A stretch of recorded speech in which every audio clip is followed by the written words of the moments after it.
Dengan mempelajari Sirah Nabawiyah, maka makin menambah kecintaan kepadanya. Semoga yang subscribe juga dimudahkan jalannya menuju surga. Silahkan tekan tombol like supaya postingan ini semakin tersebar.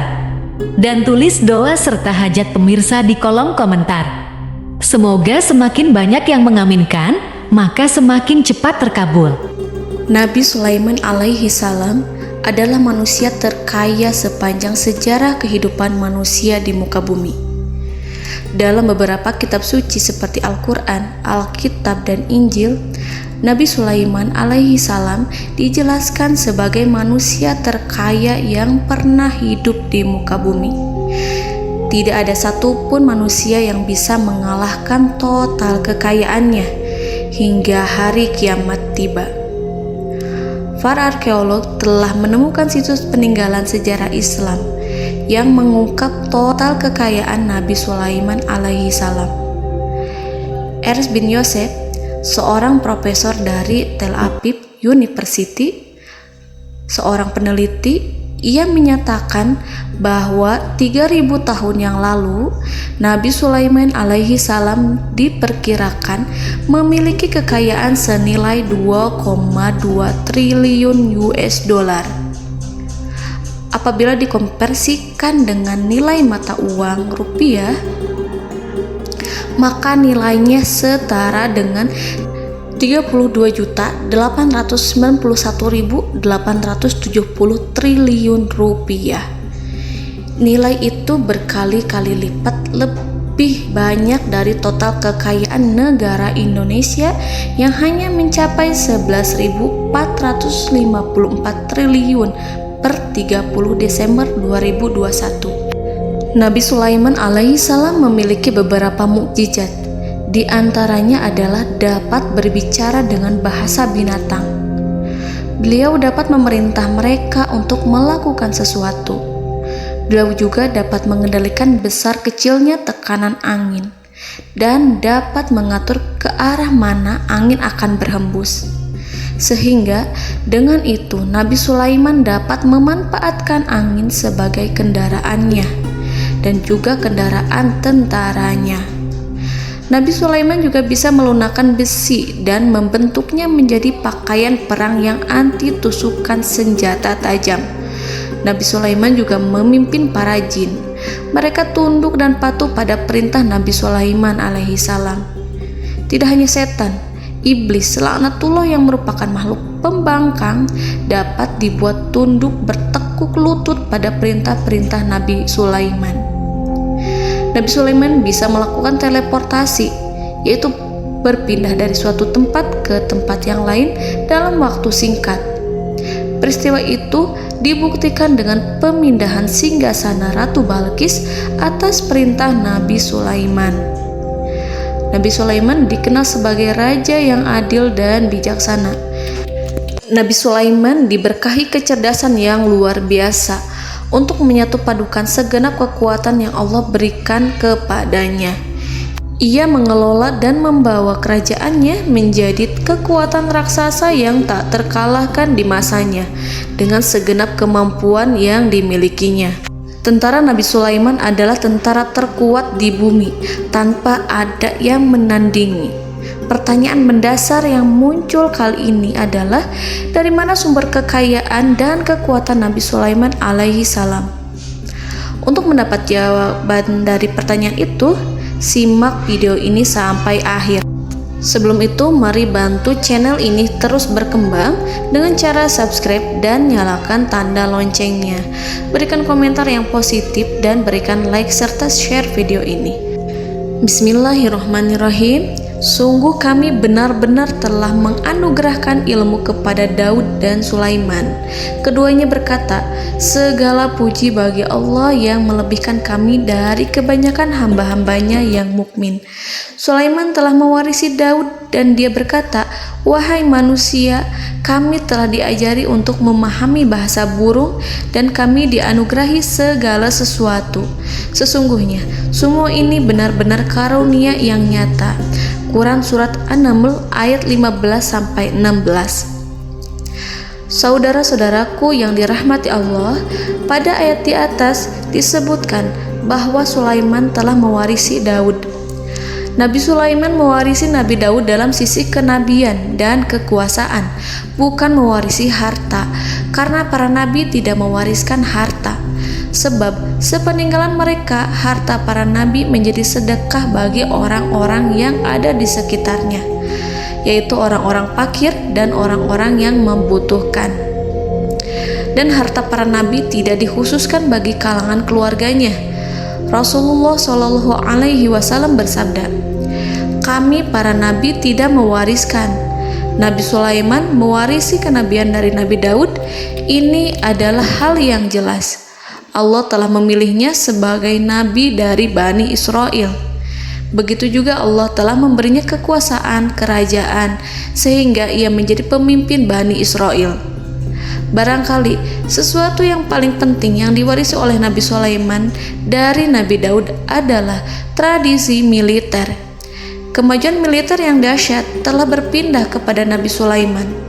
Nabi Daud sebenarnya adalah seorang pengembala kambing yang sangat miskin, tetapi seiring dengan perjalanan waktu, ia menjadi komandan pasukan tiada tanding. Nabi Daud alaihi salam mengetahui bahwa kekuatan hakiki yang mengatur alam semesta adalah kekuatan Allah.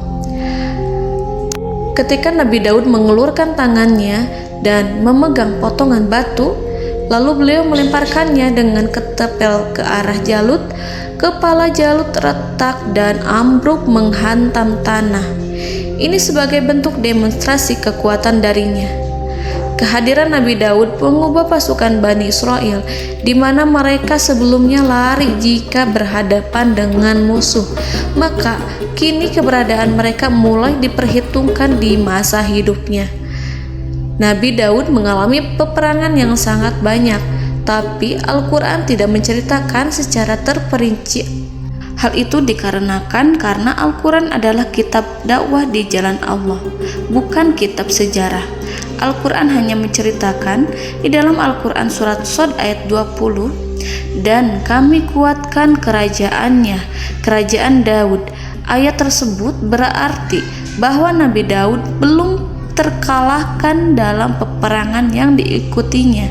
Di samping dukungan yang Allah berikan kepadanya, juga pasukan dan rakyatnya, di mana mereka adalah orang-orang yang bertauhid, menyerahkan diri kepada Allah.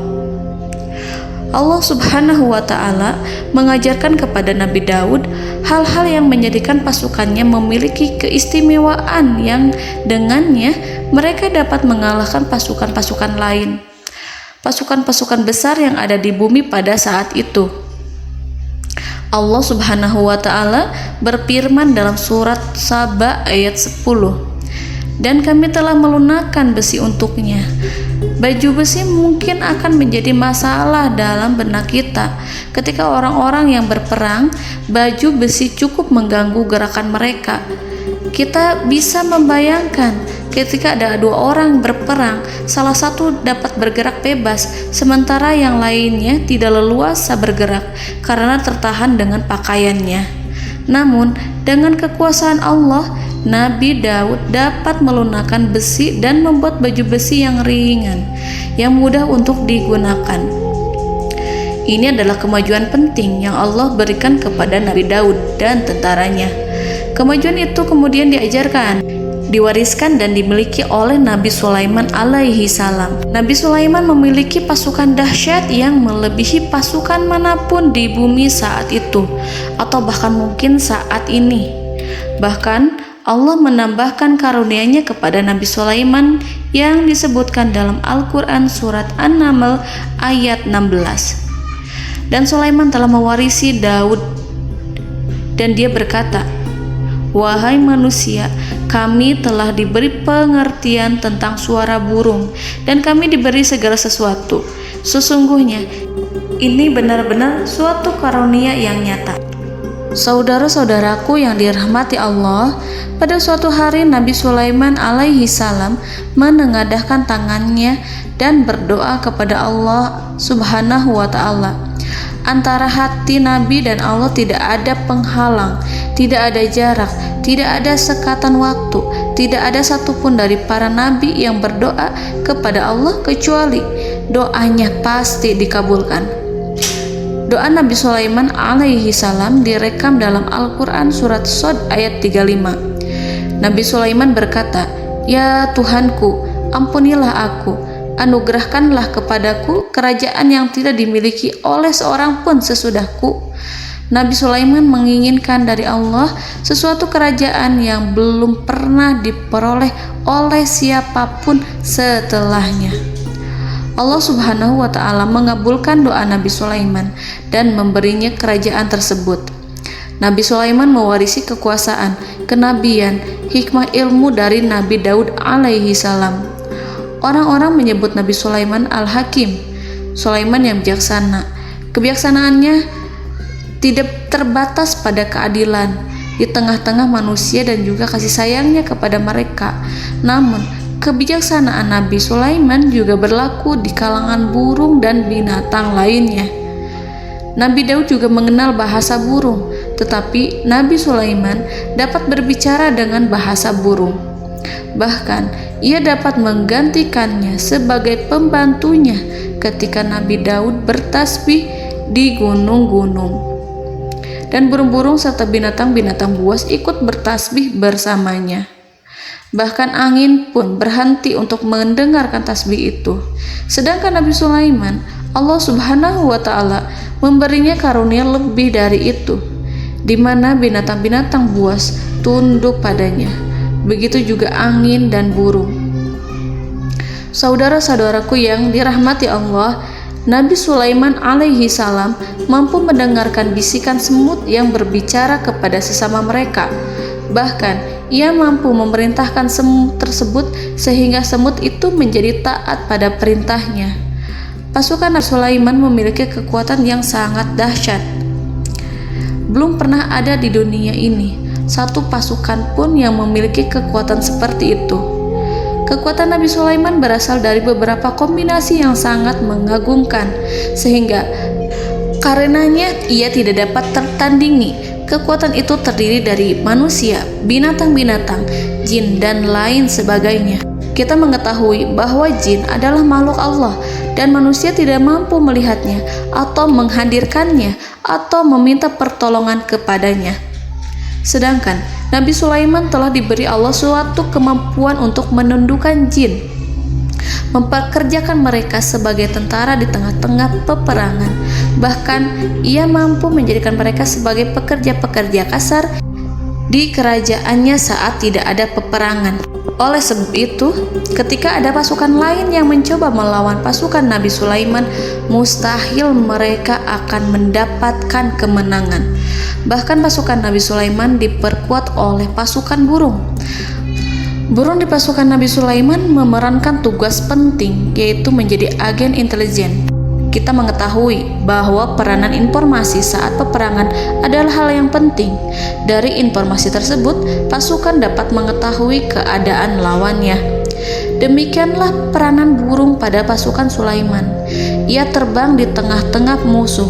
Kemudian, ia kembali kepada Nabi Sulaiman untuk menyampaikan berita tentang keadaan lawannya. Di samping jin dan burung, Allah juga menundukkan angin untuk Nabi Sulaiman. Nabi Sulaiman dapat memerintahkan angin dan ia mampu untuk menaiki angin tersebut. Dalam Al-Quran surat Shad ayat 36-40, Allah Subhanahu wa Ta'ala berfirman, "Kami tundukkan kepada angin yang berhembus dengan baik menurut kemana saja yang dikehendaki Sulaiman. Dan kami tundukkan pula kepadanya setan-setan, semuanya ahli bangunan dan penyelam, dan setan yang lain yang terikat dalam belenggu. Inilah anugerah kami, maka berikanlah kepada orang lain atau tahanlah untuk dirimu tanpa perhitungan, dan sesungguhnya dia mempunyai kedudukan yang dekat pada sisi kami dan tempat kembali yang baik." Saudara-saudaraku yang dirahmati Allah, Allah Subhanahu wa Ta'ala juga memberikan kemampuan yang tak seorang pun dari para nabi mendapatkannya, yaitu kemampuan untuk memerintah setan. Setan adalah salah satu bagian dari jin. Ia adalah kelompok yang celaka dari bangsa jin. Kelompok ini sebenarnya tidak mampu dikuasai oleh manusia, bahkan jin yang soleh tidak dapat mengatur setan. Adapun Nabi Sulaiman, Allah telah memberinya kekuasaan untuk menundukkan setan dan mempekerjakannya, bahkan mengikatnya dengan rantai serta menghukumnya jika ia menentang pada perintahnya. Setan membangun untuk Sulaiman istana-istana, patung-patung dan alat-alat perang. Bahkan setan-setan itu menyelam ke dasar lautan untuk mengeluarkan permata dan yakut untuk Sulaiman. Jika di antara setan yang menentang perintahnya, maka Nabi Sulaiman alaihi salam mengikatnya dengan rantai. Ini semua menunjukkan kekayaan Nabi Sulaiman dan kekuasaannya, di mana ia mampu mengatur banyak makhluk di bumi ini. Tentu saja, kemampuan itu semua adalah atas izin dari Allah Subhanahu wa Ta'ala sebagai mukjizat darinya. Allah Subhanahu wa Ta'ala berfirman dalam Al-Quran surat Saba ayat 12, dan sebagian dari jin adalah yang bekerja di hadapannya di bawah kekuasaannya dengan izin Tuhannya, dan siapa yang menyimpang di antara mereka dari perintah kami, maka kami rasakan kepadanya azab neraka yang apinya menyala-nyala. Para jin itu membuat untuk Sulaiman apa yang dikehendakinya, dari gedung-gedung yang tinggi, patung-patung, dan piring-piring yang besarnya seperti kolam, atau periuk yang tetap berada di atas tungku. Saudara-saudaraku yang dirahmati Allah, Nabi Sulaiman yang bijaksana adalah penguasa yang tak tertandingi di muka bumi. Meskipun memperoleh nikmat-nikmat khusus yang agung itu yang Allah berikan kepada Sulaiman, beliau tetap menunjukkan dirinya sebagai manusia yang paling banyak berzikir kepada Allah dan manusia yang paling banyak bersyukur di zamannya. Saudara-saudaraku yang dirahmati Allah, sebagaimana Allah Subhanahu wa Ta'ala memberikan nikmat kepada ayahnya Nabi Daud alaihi salam, di mana ia mampu melunakkan besi dan Allah mengajarinya bagaimana cara mencairkan besi, maka Nabi Sulaiman alaihi salam dapat memanfaatkan tembaga yang cair untuk peperangan. Dan juga di saat perdamaian, pada saat peperangan, beliau mencampur tembaga dengan besi dan menjadikannya perunggu. Mereka menggunakan senjata-senjata perunggu dalam peperangan seperti pedang, baju besi, dan juga pisau. Senjata-senjata ini adalah senjata yang paling kuat pada saat itu. Sedangkan di saat damai, tembaga digunakan untuk membuat bangunan, perhiasan, dan sebagainya. Meskipun Nabi Sulaiman mendapatkan nikmat yang besar dan karunia yang khusus, Allah Subhanahu wa Ta'ala mengujinya dengan suatu ujian yang dahsyat. Ujian yang akan selalu datang kepada seorang hamba yang soleh. Ketika hamba itu mendapatkan kedudukan besar, maka ujiannya pun menjadi besar. Allah Subhanahu wa Ta'ala menguji Nabi Sulaiman dengan penyakit. Diceritakan oleh Fahru Roji, Nabi Sulaiman diuji dengan suatu penyakit yang keras, di mana kedokteran saat itu tidak dapat dan tidak mampu mengatasinya. Sakitnya Nabi Sulaiman sangat keras sehingga para dokter dari kalangan manusia ataupun jin tidak mampu menghilangkan penyakit itu. Lalu burung-burung menghadirkan rumput-rumput yang dianggapnya sebagai obat, tetapi Nabi Sulaiman tak kunjung sembuh.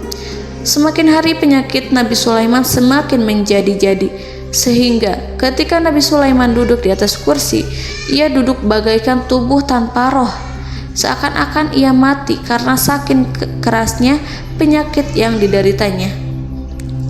Sakit yang diderita oleh Nabi Sulaiman alaihi salam berlangsung sangat lama. Namun Nabi Sulaiman tidak henti-hentinya berzikir. Ia meminta kesembuhan kepada Allah serta beristighfar pada Allah dan mengungkapkan rasa cinta kepadanya.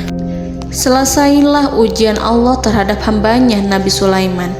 Beliau pun sembuh. Nabi Sulaiman merasakan kembali kesehatannya setelah ia mengetahui segala kejayaan dan segala kekuasaan serta segala kebesarannya tidak lagi mampu menghilangkan penyakit yang dideritanya kecuali jika Allah menghendaki. Saudara-saudaraku yang dirahmati Allah, Nabi Sulaiman telah membangun tempat ibadah, tempat sujud, sehingga manusia menyembah Allah di dalamnya. Orang-orang yang membangunnya berjumlah puluhan ribu orang. Tentu setiap kelompok dari mereka memiliki pekerjaan masing-masing. Di antara mereka ada yang mencairkan tembaga, di antara mereka ada yang tukang pahat, ada yang tukang ukir, ada yang membelah batu, ada yang memotong kayu, ada yang mendatangkan rumput-rumput dari Libanon, ada yang mendatangkan emas dan menjadikannya lempengan-lempengan yang mengkilat untuk menutupi kayu, serta untuk melapisi dinding-dinding. Bahkan golongan jin pun membantu membangun tempat tersebut, tentu dengan perintah dan bimbingan Nabi Sulaiman. Mereka membuat patung-patung yang besar, membuat bejana yang besar untuk tempat makan para tentara dan pekerja, yaitu bejana seperti gunung. Karena saking berat dan besarnya, mereka juga membuat tempat-tempat minum yang besarnya seperti kolam. Nabi Sulaiman mengawasi para pekerjanya dan juga mengurusi masyarakatnya, di mana beliau mengenali problem mereka dan berusaha memecahkannya. Beliau juga mengawasi pasukan dari kalangan binatang dan burung. Beliau mengetahui apabila ada satu di antara mereka yang tidak datang, kemana ia pergi, serta mengapa ia pergi. Nabi Sulaiman menguasai pengetahuan itu semua. Nabi Sulaiman bukan hanya mengetahui problem tentara-tentaranya dari kalangan manusia ataupun tentaranya dari kalangan burung, namun ia juga menunjukkan kasih sayang terhadap semut, di mana beliau mendengar bisikannya dan tidak suka untuk menginjaknya. Nabi Sulaiman selalu menundukkan kepalanya ke bumi sebagai bentuk rasa rendah diri dan syukur kepada Allah. Pada suatu hari, Nabi Sulaiman alaihi salam berjalan di depan tentaranya, dan tiba-tiba ia mendengar suara semut yang berkata kepada temannya dari kalangan semut. Hal itu terekam dalam Al-Quran surat An-Nahl ayat 18-19. Wahai semut-semut, masuklah ke dalam sarang-sarangmu agar kamu tidak terinjak oleh Sulaiman, sedangkan mereka tidak menyadarinya. Nabi Sulaiman alaihi salam tersenyum mendengar itu, dan ia berdoa, "Ya Allah, ya Tuhanku, berilah aku ilham untuk tetap mensyukuri nikmat-Mu yang telah Engkau anugerahkan kepadaku dan kepada kedua orang ibu bapakku, dan untuk mengerjakan amal soleh yang Kau ridhoi, dan masukkanlah aku ke dalam rahmat-Mu, ke dalam golongan hamba-hamba-Mu yang soleh." Saudara-saudaraku yang dirahmati Allah, meskipun Nabi Sulaiman mendapatkan kekuasaan dan memiliki tentara yang besar, namun beliau menunjukkan kasih sayang terhadap bangsa semut. Beliau mendengarkan bisikannya dan melihat semut yang ada di depannya. Oleh karena itu, tak mungkin baginya untuk menginjak golongan semut itu. Nabi Sulaiman bersyukur kepada Allah telah memberinya nikmat, yaitu nikmat rahmat dan kasih sayang. Di samping itu, Nabi Sulaiman alaihi salam adalah orang paling kaya di dunia. Istananya terbuat dari kayu gaharu yang memiliki wangi harum. Istananya terbuat dari emas yang terkadang dari kristal. Beliau juga memiliki kursi besar yang terbuat dari emas dan permata. Istana Nabi Sulaiman merupakan istana yang paling besar di dunia. Nabi Sulaiman menggunakan pakaian dari emas dan permata. Meskipun demikian, Nabi Sulaiman tetap menunjukkan sebagai hamba yang berserah diri dan rendah diri di hadapan Allah Subhanahu wa Ta'ala, dan sederhana di depan manusia. Nabi Sulaiman yang merendahkan diri di hadapan Allah, ia selalu sujud kepada Allah sebagaimana ayahnya yang selalu bertasbih pada Allah. Nabi Sulaiman selalu melantunkan lagu-lagu cinta ilahi dan hanya memuji Allah Subhanahu wa Ta'ala. Pada suatu hari, Nabi Sulaiman alaihi salam mengeluarkan perintah kepada pasukannya untuk bersiap-siap. Kemudian Nabi Sulaiman keluar dan memeriksa pasukannya satu demi satu. Kelompok yang pertama adalah kelompok manusia. Nabi Sulaiman memperhatikan kesiapan mereka. Lalu Nabi Sulaiman mengeluarkan perintah-perintah kepada mereka. Kemudian Nabi Sulaiman memeriksa kelompok jin dan menyampaikan perintahnya kepada mereka. Beliau memenjarakan jin yang tampak bermalas-malasan saat bekerja. Lalu beliau memeriksa binatang dan berkata kepada mereka, apakah mereka sudah makan dengan baik? Apakah mereka tidur dengan nyenyak? Apakah ada yang mengadu pada mereka, misalkan karena penyediaan suatu ataukah karena makanan yang tidak layak? Apakah ada di sana yang sakit dan lain sebagainya? Semuanya diperiksa oleh Nabi Sulaiman. Ketika Nabi Sulaiman merasa puas dengan semuanya, Nabi Sulaiman memasuki tenda tempat berkumpulnya para burung. Nabi Sulaiman alaihissalam kemudian memasuki tenda tersebut, mengamati keadaan di sekitarnya, sehingga beliau mengetahui bahwa ada satu burung yang tidak hadir, yaitu burung hudhud. Nabi Sulaiman berkata yang diabadikan dalam Quran surat An-Naml ayat 20. Mengapa aku tidak melihat burung hudhud? Burung-burung yang lain tampak terdiam sebagai penghormatan, dan mereka mendengarkan apa yang akan dikatakan pemimpin mereka.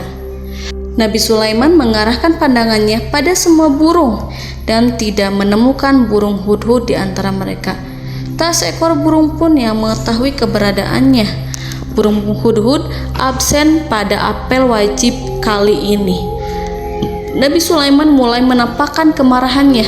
Tiba-tiba, seekor burung kecil memberanikan diri untuk berkata kepada Nabi Sulaiman, "Wahai Nabi yang mulia, seharusnya hudhud ada bersamaku kemarin untuk melaksanakan tugas penyelidikan. Ia adalah pemimpin misi, namun burung hudhud belum datang. Oleh karena itu aku tidak pergi bersamanya."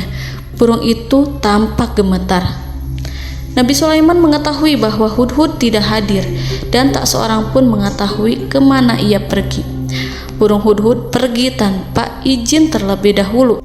Dalam keadaan marah, Nabi Sulaiman berkata, "Sungguh aku benar-benar akan mengazabnya dengan azab yang sangat keras, atau benar-benar menyembelihnya, kecuali jika ia benar-benar datang kepadaku dengan alasan yang jelas." Kawanan burung-burung yang mengetahui bahwa Nabi Sulaiman sedang marah dan telah menetapkan untuk menyiksa burung hudhud atau menyembelihnya, atau justru memaafkannya dengan syarat ia datang dengan membawa alasan yang dapat menyelamatkannya, atau dengan kata lain, burung hudhud dapat memastikan bahwa ia melaksanakan tugas yang penting. Nabi Sulaiman menunjukkan kemarahan yang besar sehingga siapapun akan merasa takut kepada Nabi Sulaiman yang marah. Seekor burung tampak gemetar, ketakutan melihat kemarahan Nabi Sulaiman. Lalu beliau mengulurkan tangannya ke burung itu dan memegang-megang kepalanya, sehingga burung itu pun merasa tenang dan rasa takutnya hilang. Nabi Sulaiman kemudian pergi dari tempat burung tersebut. Nabi Sulaiman masih memikirkan keadaan burung hudhud. Seharusnya burung hudhud menjadi bagian penting dari badan intelijen. Apakah ia pergi untuk menyingkap suatu, atau apakah ia pergi hanya untuk bermain-main? Nabi Sulaiman telah memperhatikan dan mengetahui bahwa burung hudhud adalah seekor burung yang cerdik dan juga fasih berbicara. Terkadang Nabi Sulaiman mendapati burung hudhud sedang bermain-main dan menunda-nunda pekerjaannya. Namun ketika Nabi Sulaiman melihatnya, burung hudhud memahami bahwa perbuatannya tidak benar. Oleh karena itu, ia tidak boleh menyampur adukan antara waktu serius dan waktu bermain. Tidak lama setelah itu, burung hudhud tiba di tempat para burung. Burung-burung yang lain berkata kepadanya, "Wahai hudhud, pergilah engkau ke tempat Nabi Sulaiman. Jika ia mengetahui bahwa engkau telah sampai, jiwamu benar-benar terancam." Mendengar itu, burung hudhud segera beranjak. Ia terbang menemui Nabi Sulaiman. Pada waktu itu, Nabi Sulaiman sedang duduk bersama tentaranya yang lain. Burung hudhud berdiri. Ia telah merencanakan untuk memulai pembicaraan dengan Nabi Sulaiman sebelum Nabi Sulaiman bertanya kepadanya kemana dia pergi. Ini sebagai bukti bahwa hudhud telah melaksanakan suatu tugas yang penting. Dalam surat An-Nahl ayat 22, burung hudhud, "Aku telah mengetahui sesuatu yang kamu belum mengetahuinya, dan kubawa kepadamu dari negeri Saba suatu berita penting yang diyakini." Seakan-akan burung hudhud hendak berkata, "Aku adalah hudhud yang miskin, tapi Aku mengetahui apa yang tidak engkau ketahui, dan aku telah datang kepadamu dari kerajaan Saba dengan membawa berita yang sangat penting. Nabi Sulaiman tampak terdiam menunggu Hudhud menyelesaikan kisahnya. Dalam surat An-Naml ayat 23-24, burung Hudhud berkata, "Sesungguhnya aku menjumpai seorang wanita yang memerintah mereka. Dia dianugerahi segala sesuatu serta mempunyai singgasana yang besar. Aku mendapati dia dan kaumnya menyembah matahari selain Allah. Dan setan-setan telah menjadikan mereka memandang indah perbuatan-perbuatan mereka, lalu menghalangi mereka dari jalan Allah, sehingga mereka tidak mendapat petunjuk." Burung Hudhud diam. Nabi Sulaiman merasa bahwa Hudhud menunjukkan kepasihan lisannya. Nabi Sulaiman berkata dalam Quran surat An-Nahl ayat 27 sambil menunjukkan senyum manisnya. Nabi Sulaiman berkata, "Akan kami lihat apakah kamu benar wahai Hudhud, ataukah kamu termasuk orang-orang yang berdusta." Seakan-akan burung Hudhud ingin mengatakan, "Aku tidak berbohong, wahai Nabi yang mulia." Namun diamnya Sulaiman membuat takut sehingga burung Hudhud terdiam. Nabi Sulaiman terdiam karena berpikir, lalu ia memutuskan sesuatu setelah itu. Beliau melihat kepada lainnya dan meminta secari kertas dan pena. Nabi Sulaiman menulis surat yang singkat dan menyerahkan kepada Hudhud serta memerintahkan kepadanya seperti yang dikatakan dalam Quran surat An-Nahl ayat 28. "Pergilah dengan membawa suratku ini, lalu jatuhkanlah kepada mereka, kemudian berpalinglah dari mereka, lalu perhatikanlah apa yang mereka bicarakan." Al-Quranul Karim hanya menceritakan dalam Al-Quran surat An-Naml bagaimana perginya Hudhud dan bagaimana ia menyerahkan surat itu. Lalu Al-Quran langsung menyebut keadaan kerajaan Balqis yang saat itu sedang membaca surat di depan para pembesar kerajaan dan para menterinya. Dalam Quran surat An-Naml ayat 29-31, berkatalah Balqis, "Wahai pembesar-pembesar, sesungguhnya telah dijatuhkan kepadaku sebuah surat yang mulia. Sesungguhnya surat ini dari Sulaiman, dan sesungguhnya isinya dengan menyebut nama Allah yang Maha Pengasih lagi Maha Penyayang, bahwa janganlah kalian berlaku sombong terhadapku dan datanglah kepadaku sebagai orang-orang yang berserah diri." Saudara-saudaraku yang dirahmati Allah, dalam surat tersebut Nabi Sulaiman menyebutkan supaya mereka menyerahkan diri dan tunduk kepada perintah Nabi Sulaiman. Nabi Sulaiman memerintahkan agar mereka meninggalkan penyembahan terhadap matahari. Nabi Sulaiman tidak mempersoalkan akidah mereka dan tidak memuaskan mereka dengan apapun. Nabi Sulaiman hanya memerintahkan bahwa ia berada di atas kebenaran.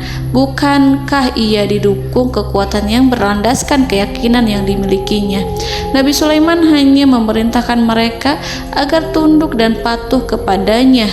Ratu Sabak menyampaikan surat tersebut di tengah-tengah kaumnya. Dalam Quran surat An-Naml ayat 32 dijelaskan, "Dan berkatalah Balqis, wahai para pembesar, berilah aku pertimbangan dalam urusanku ini. Aku tidak pernah memutuskan sesuatu persoalan sebelum kamu berada dalam majelisku." Saudara-saudaraku yang dirahmati Allah, para pembesar istana Balqis menentang surat tersebut.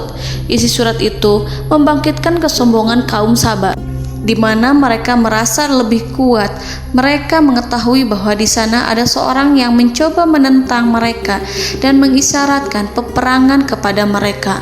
Lalu ia meminta kepada mereka untuk memenuhi syarat-syaratnya sebelum terjadinya peperangan dan kekalahan. Dalam surat An-Nahl ayat 33, mereka menjawab, "Kita adalah orang yang memiliki kekuatan dan juga memiliki keberanian yang sangat besar dalam peperangan, dan keputusan berada di tanganmu, wahai ratuku. Maka pertimbangkanlah apa yang akan kamu perintahkan." Saudara-saudaraku yang dirahmati Allah, para pembesar kaum Saba seakan ingin berkata, "Kita siap untuk melaksanakan perang." Tampaknya ratu itu memiliki kebijakan yang lebih baik dari pembesar kaumnya. Surat Sulaiman itu membuatnya berpikir lebih jernih dan lebih berhati-hati. Ia berusaha sebisa mungkin menghindari peperangan. ratu itu berpikir dalam tempo yang lama. Nama Sulaiman tidak diketahuinya dan ia pun belum pernah mendengarnya. Oleh karena itu, Ratu kaum Saba tidak mampu mengetahui dan mendeteksi seberapa besar kekuatan Nabi Sulaiman. Boleh jadi Nabi Sulaiman memiliki kekuatan yang dahsyat, sehingga ia mampu memerangi kekuasaannya dan mengalahkannya. Kemudian Ratu memperhatikan apa yang ada di sekelilingnya. Ia melihat kemajuan masyarakatnya dan juga kekayaannya. Barangkali ia mengira bahwa Nabi Sulaiman iri terhadap kemajuan dan kekayaannya itu, sehingga Nabi Sulaiman ingin menyerangnya. Setelah mempertimbangkan isi surat Nabi Sulaiman dengan cermat, Ratu Saba memilih untuk tidak bersikap ceroboh dan bodoh. Ratu lebih suka untuk menggunakan bahasa kelembutan. Ia mengirim kepada Nabi Sulaiman suatu hadiah yang besar. Ratu mengira bahwa Nabi Sulaiman seorang yang ambisius, yang boleh jadi ia telah mendengar tentang kekayaan kerajaan Saba. Para utusan pergi dengan membawa hadiah dari Ratu Saba. Ratu berharap agar mereka dapat memasuki kerajaan Nabi Sulaiman dan akan mengetahui kondisi kerajaannya. Saat mereka pulang, Ratu ingin mendengar secara langsung dari mereka tentang bagaimana keadaan kaum Nabi Sulaiman dan pasukannya.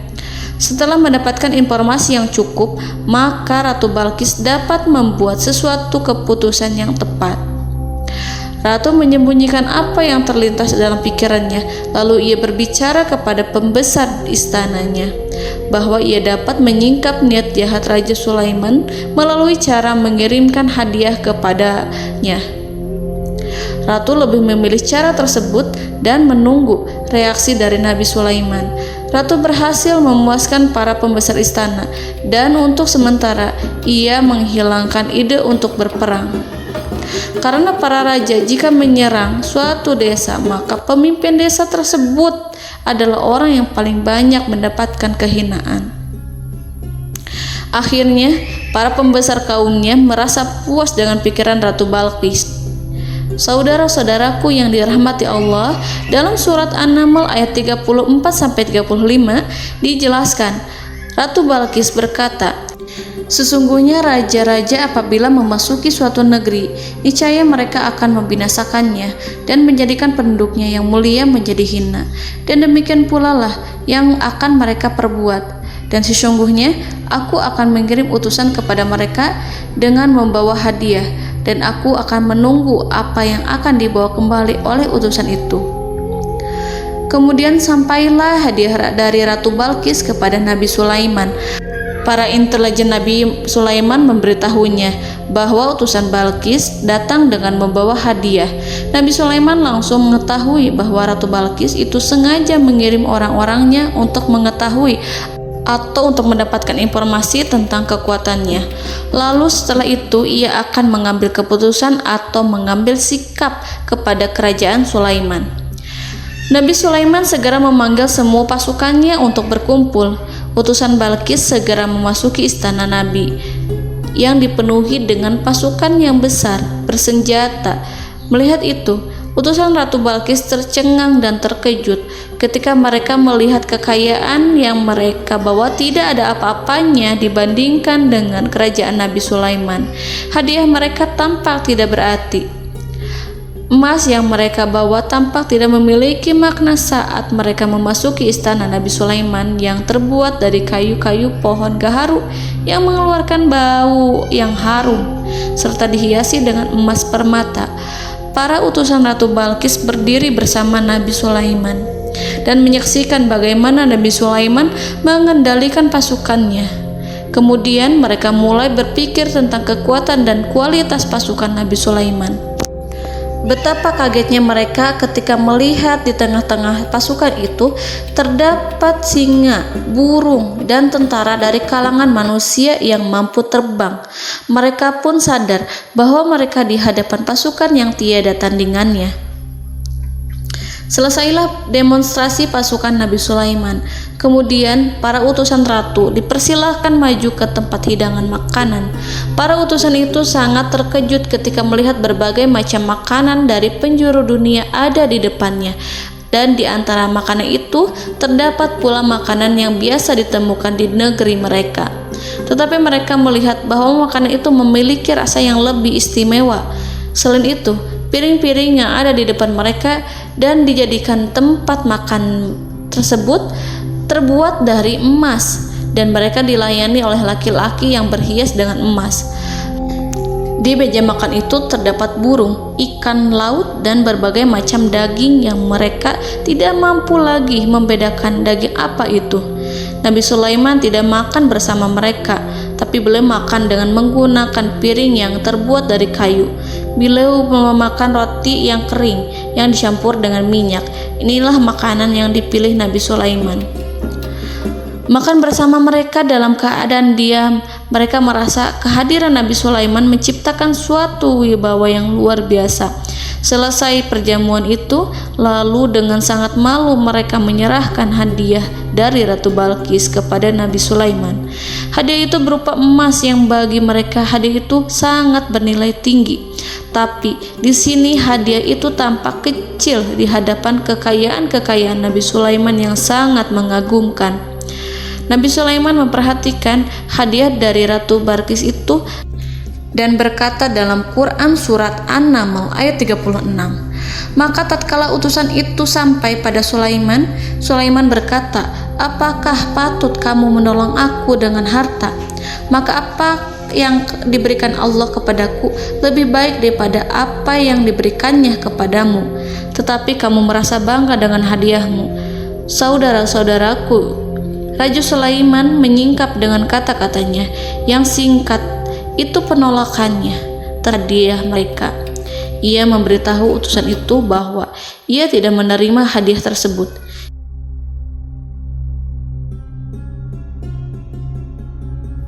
"Janganlah kalian berlaku sombong terhadapku dan datanglah kepadaku sebagai orang-orang yang berserah diri." Lalu Nabi Sulaiman berkata kepada mereka dengan pelan. Hal itu diabadikan dalam Quran surat An-Naml ayat 37. "Kembalilah kepada mereka, sungguh kami akan mendatangi mereka dengan bala tentara yang mereka tidak kuasa melawannya, dan pasti kami akan mengusir mereka dari negeri itu, yaitu negeri Saba, dengan terhina, dan mereka akan menjadi tawanan-tawanan yang hina." Saudara-saudaraku yang dirahmati Allah, Nabi Sulaiman kemudian meninggalkan para utusan ratu setelah terlebih dahulu mengancam mereka. Para utusan itu berharap agar Nabi Sulaiman mau menunggu kunjungan Ratu Balqis yang akan membawa misi perdamaian. Akhirnya sampailah para utusan Ratu Balqis ke negeri Saba. Mereka segera menuju istana sang ratu. Mereka memberitahu bahwa negeri mereka sedang ada di ujung tanduk. Mereka menceritakan kepada ratu tentang kekuatan Nabi Sulaiman dan tidak mungkin bagi mereka mampu melawannya. Mereka meyakinkan Ratu Balqis bahwa ia harus mengunjunginya dan melihat sendiri bagaimana kebesaran kerajaan Nabi Sulaiman. Kemudian ratu menyiapkan dirinya untuk pergi menuju kerajaan Nabi Sulaiman. Nabi Sulaiman duduk di kursi kerajaan di tengah-tengah para pembesarnya dan para menterinya serta para komandan pasukannya. Beliau berpikir tentang sosok Ratu Balqis. Nabi Sulaiman mengetahui bahwa Ratu Balqis menuju tempatnya. Balqis dikelilingi rasa takut. Nabi Sulaiman berpikir sejenak tentang bagaimana matahari disembah. Ia memikirkan bagaimana informasi yang diterima oleh intelijennya tentang kemajuan kerajaan Balqis dalam bidang kesenian dan ilmu pengetahuan.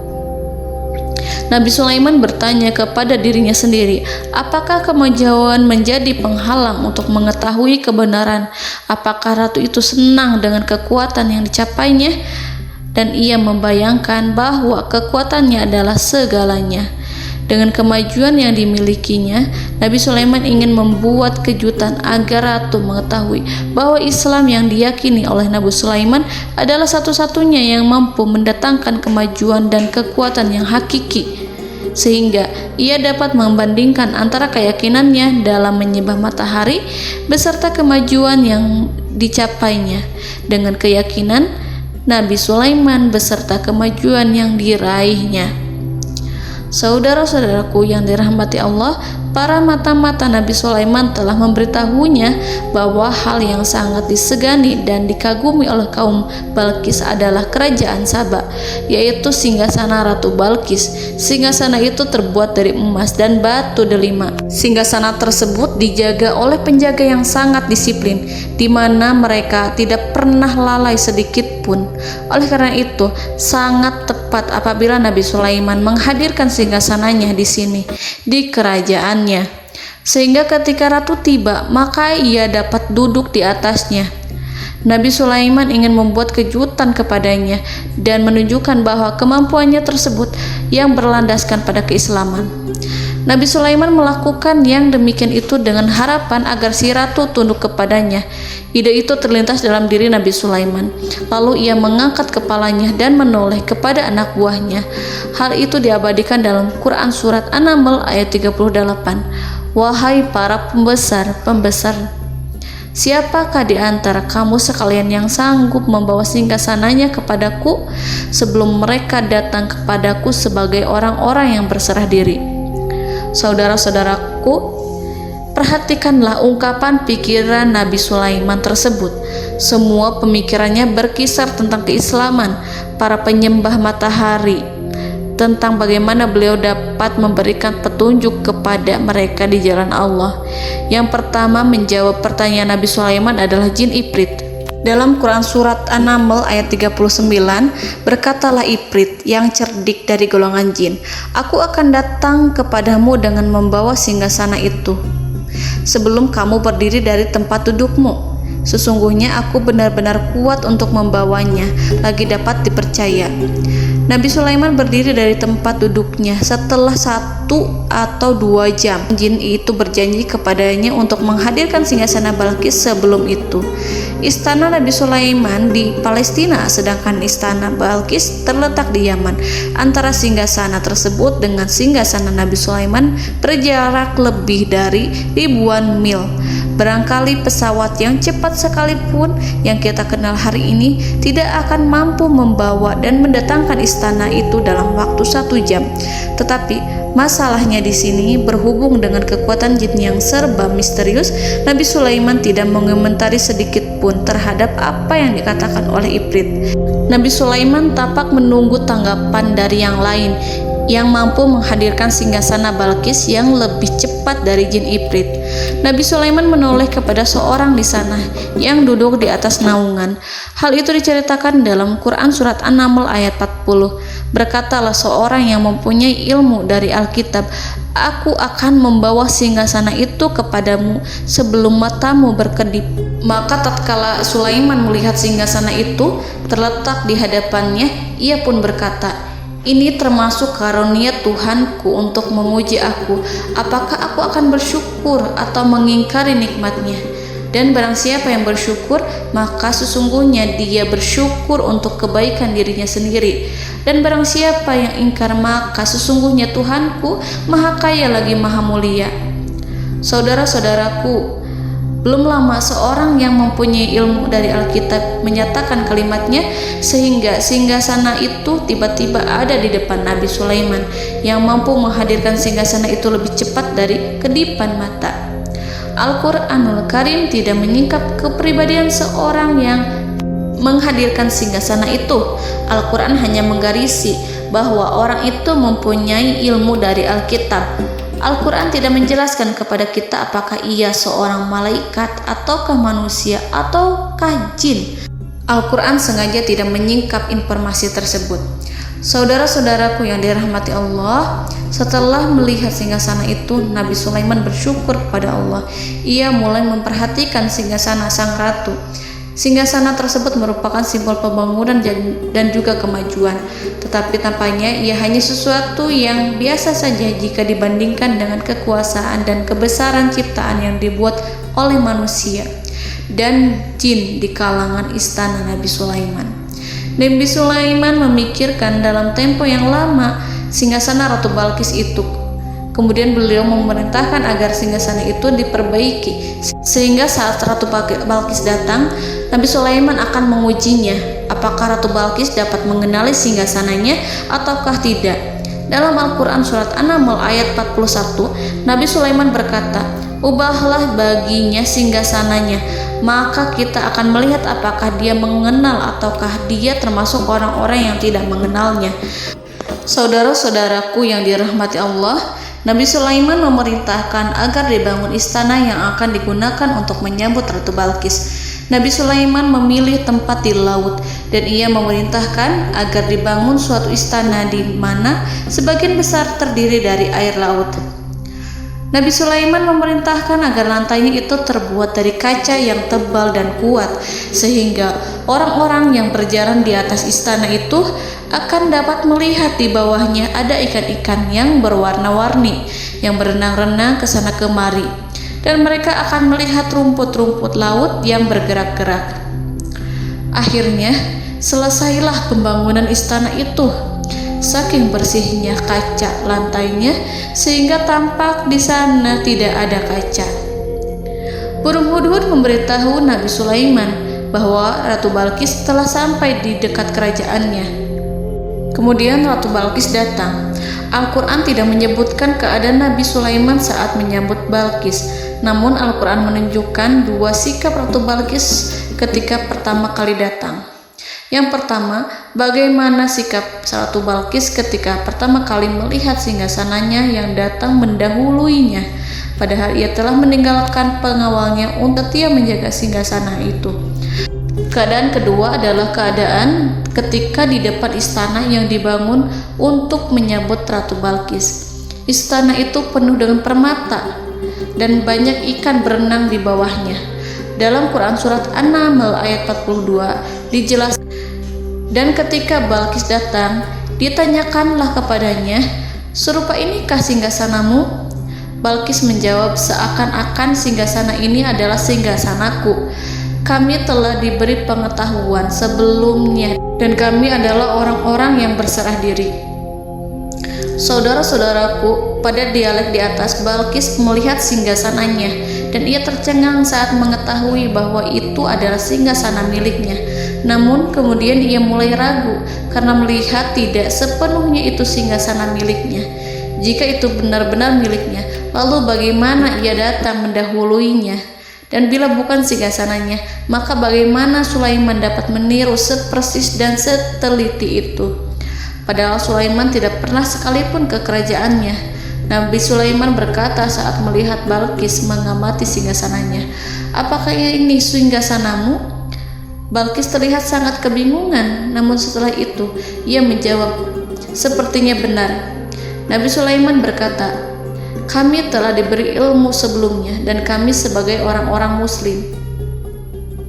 Saudaraku yang dirahmati Allah, melalui pertanyaan Nabi Sulaiman ingin mengisyaratkan kepada Balqis agar ia membandingkan antara keyakinannya beserta ilmu yang dicapainya dengan keyakinan Nabi Sulaiman yang muslim beserta pengetahuan yang telah diraihnya. Penyembahan terhadap matahari dan pencapaian ilmu yang dicapai oleh Ratu Balqis tanpa tidak ada apa-apanya dibandingkan dengan ilmu Nabi Sulaiman dan keislamannya. Nabi Sulaiman telah mendahuluinya dalam bidang ilmu karena keislamannya. Karena itu, sangat mudah baginya untuk mengungguli Balqis dalam ilmu-ilmu yang lainnya. Demikianlah yang disyaratkan dalam pertanyaan Nabi Sulaiman kepada Ratu Balqis. Ratu Saba itu mengetahui bahwa ini adalah singgasananya, di mana singgasana itu datang lebih dahulu daripada dirinya. Beberapa bagian darinya telah diubah saat Balqis masih di perjalanan menuju ke tempat Nabi Sulaiman. Ia berpikir kemampuan apa yang dimiliki Nabi Sulaiman. Ratu Balqis tercengang melihat apa yang disaksikannya, yang berupa buah dari keimanan Nabi Sulaiman dan hubungannya dengan Allah Subhanahu wa Ta'ala. Sebagaimana Balqis juga tercengang ketika melihat kemajuan di bidang ilmu pembangunan, seni, dan ilmu-ilmu yang lainnya. Maka ia tidak lebih kagum lagi saat melihat hubungan yang kuat antara keislaman Nabi Sulaiman dengan ilmunya serta kemajuan yang diraihnya. Dalam Al-Quran surat An-Naml ayat 43 dijelaskan, "Dan apa yang disembahnya selama ini selain Allah mencegahnya untuk melahirkan keislamannya, karena sesungguhnya ia terdahulu termasuk orang-orang yang kafir." Saudara-saudaraku yang dirahmati Allah, berguncanglah dalam benak Balqis ribuan hal ketika melihat keyakinan kaumnya runtuh di hadapan Nabi Sulaiman. Ia menyadari matahari yang disembahnya hanya merupakan ciptaan Allah, dan Allah lah yang menggerakkannya untuk hamba-hambanya. Lalu terbitlah matahari kebenaran dalam dirinya. Hatinya diterangi oleh cahaya baru yang tidak akan tenggelam seperti tenggelamnya matahari. Masa keislamannya hanya menunggu waktu. Ratu Balqis memilih waktu yang tepat untuk mengumumkan keislamannya. Allah Subhanahu wa Ta'ala berfirman dalam Quran Surat An-Naml ayat 44. Dikatakan kepadanya, masuklah ke dalam istana. Maka tatkala ia melihat lantai istana itu, dikiranya kolam air yang besar dan disingkapnya dua betisnya. Berkatalah Sulaiman, sesungguhnya ia adalah istana licin yang terbuat dari kaca. Berkatalah Balqis, wahai Tuhanku, sesungguhnya aku telah berbuat zalim terhadap diriku, dan aku berserah diri bersama Sulaiman kepada Allah Tuhan semesta alam. Saudara-saudaraku yang dirahmati Allah, dikatakan kepada Balqis, masuklah ke dalam istana. Ketika ia masuk, maka ia tidak menyaksikan adanya kaca, tetapi ia melihat air, sehingga ia mengira akan bersinggungan dengan air. Lalu ia menyingkapkan sedikit bajunya agar bajunya itu tidak basah. Nabi Sulaiman mengingatkannya tanpa melihatnya agar ia tidak khawatir terhadap pakaiannya, karena pakaiannya tidak akan basah sebab di sana tidak ada air. Itu sekedar kaca yang halus, yang saking halusnya sehingga ia tidak tampak. Pada kesempatan itulah Balqis mengumumkan keislamannya yang mengakui kelalimannya, dan ia menyatakan menyerahkan diri kepada Nabi Sulaiman dan kepada Allah Tuhan semesta alam. Lalu kaumnya pun mengikutinya dan mereka memeluk Islam. Balqis menyadari ia berhadapan dengan penguasa yang terbesar di bumi dan Nabi Allah yang mulia. Untuk pertama kalinya, wajah Sulaiman tampak dihiasi dengan senyuman yang menunjukkan kepuasannya sejak Balqis mengunjunginya. Demikianlah Nabi Sulaiman mewujudkan kejayaannya yang hakiki dan menyebarkan cahaya Islam di muka bumi. Saudara-saudaraku, Al-Quran tidak menyebutkan kisah Balqis setelah keislamannya. Para ahli tafsir mengatakan bahwa ia menikah dengan Nabi Sulaiman. Selain itu, ada yang mengatakan bahwa ia menikah dengan salah satu orang dekat Nabi Sulaiman. Ada juga yang mengatakan bahwa sebagian Raja Habasyah adalah keturunan dari buah perkawinan ini. Wallahu a'lam bishawab. Saudara-saudaraku yang dirahmati Allah, Nabi Sulaiman hidup di tengah-tengah kejayaan dan kemuliaan di bumi. Kemudian Allah menetapkan kematian untuknya, sebagaimana kehidupan Sulaiman berada di puncak kemuliaan dan kejayaan yang penuh dengan keajaiban yang luar biasa. Maka kematiannya pun merupakan tanda-tanda kebesaran Allah yang penuh dengan keajaiban. Demikianlah bahwa kematiannya sesuai dengan kehidupannya, sesuai dengan kejayaannya. Allah berfirman tentang kematian Sulaiman di dalam Al-Quran Surat Saba ayat 14. Maka tatkala kami telah menetapkan kematian Nabi Sulaiman, tidak ada yang menunjukkan kepada mereka kematiannya itu kecuali rayap yang memakan tongkatnya. Maka tatkala ia telah tersungkur, tahulah jin bahwa kalau sekiranya mereka mengetahui yang gaib, tentulah mereka tidak akan tetap dalam siksa yang menghinakan.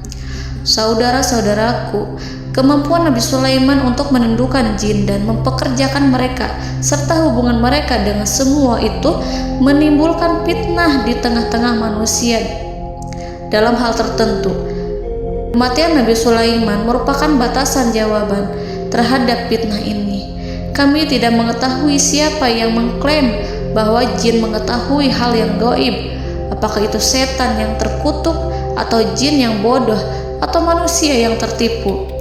Kami tidak mengetahui siapa yang bertanggung jawab terhadap tersebarnya isu yang keliru ini.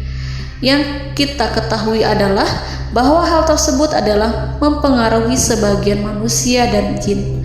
Barangkali manusia berkata kepada diri mereka, selama jin melakukan perbuatan yang luar biasa ini, maka apa gerangan yang menjadikan mereka tidak mengetahui hal yang gaib itu? Manusia itu lupa bahwa kunci kegaiban berada di tangan Allah. masalah ilmu gaib tidak akan mampu dikuasai oleh jin dan manusia. Hanya Dia yang mengetahuinya, dan manusia diberitahu hanya sedikit sekali. Saudara-saudaraku yang dirahmati Allah, seakan-akan Allah telah merencanakan bahwa kematian Sulaiman bertujuan untuk menghancurkan pemikiran itu, yaitu pemikiran bahwa jin mengetahui hal-hal yang gaib. Jin bekerja untuk Nabi Sulaiman selama beliau hidup, dan tatkala beliau meninggal, maka tugas mereka menjadi bebas. Nabi Sulaiman meninggal tanpa diketahui oleh jin, sehingga mereka tetap bekerja untuk mereka, tetap mengabdi kepada Sulaiman. Seandainya mereka mengetahui hal yang gaib, niscaya mereka tidak akan meneruskan pekerjaan mereka. Saudara-saudaraku, pada suatu hari Nabi Sulaiman memasuki mihrabnya untuk itikaf ibadah dan beribadah kepada Allah. Tak seorang pun yang berani mengganggu khalwatnya. Mihrab Sulaiman terletak di puncak gunung dan dindingnya terbuat dari permata. Pada suatu hari, Nabi Sulaiman duduk bersandar pada tongkatnya dan ia tampak tenggelam dalam tafakur. Beliau berzikir pada Allah hingga rasa kantuk menguasainya. Lalu setelah itu malaikat maut menemuinya. Nabi Sulaiman pun meninggal. Beliau bersandar kepada tongkatnya. Jin melihatnya dan mengira bahwa beliau sedang sholat, sehingga mereka pun terus melanjutkan pekerjaannya. Berlalulah hari demi hari yang panjang. Datanglah rayap, yaitu semut kecil yang memakan kayu. Hewan itu mulai memakan tongkat Nabi Sulaiman. Rayap itu tampak lapar. Sebagian dari tongkat Nabi Sulaiman dimakan beberapa hari oleh rayap itu. Ketika yang dimakannya semakin bertambah, maka tongkat itu pun menjadi rusak dan kemudian jatuh dari tangan Nabi Sulaiman alaihi salam. Tubuh mulia itu kehilangan keseimbangan dan kemudian jatuh terhempas di bumi. Tatkala tubuh suci itu tersungkur, maka manusia segera menuju ke arahnya. Mereka menyadari dan mengetahui bahwa Nabi Sulaiman telah meninggal dalam waktu yang lama. Jin menyadari bahwa mereka tidak mengetahui hal yang gaib, dan manusia pun mengetahui hakikat ini. Seandainya jin mengetahui hal yang gaib, niscaya ia tidak akan meneruskan siksa yang hina. Mereka tidak akan bekerja kepada Sulaiman. Demikianlah Nabi Sulaiman alaihi salam meninggal dalam keadaan duduk dan sholat di mihrabnya. Lalu berita itu tersebar bagaikan api di bumi. Manusia, burung, dan binatang buas mengantarkan jenazah Nabi Sulaiman. Sekawanan burung tampak sedih dan menangis. Semua makhluk bersedih. Akhirnya tak seorang pun mengetahui bahasa burung di bumi. Meninggallah seorang yang memahami pembicaraan burung, binatang-binatang, jin, dan lain sebagainya. Burung-burung itu berkata, betapa beratnya kehidupan di tengah orang-orang yang tidak mengetahui pembicaraan kita. Allahu a'lam.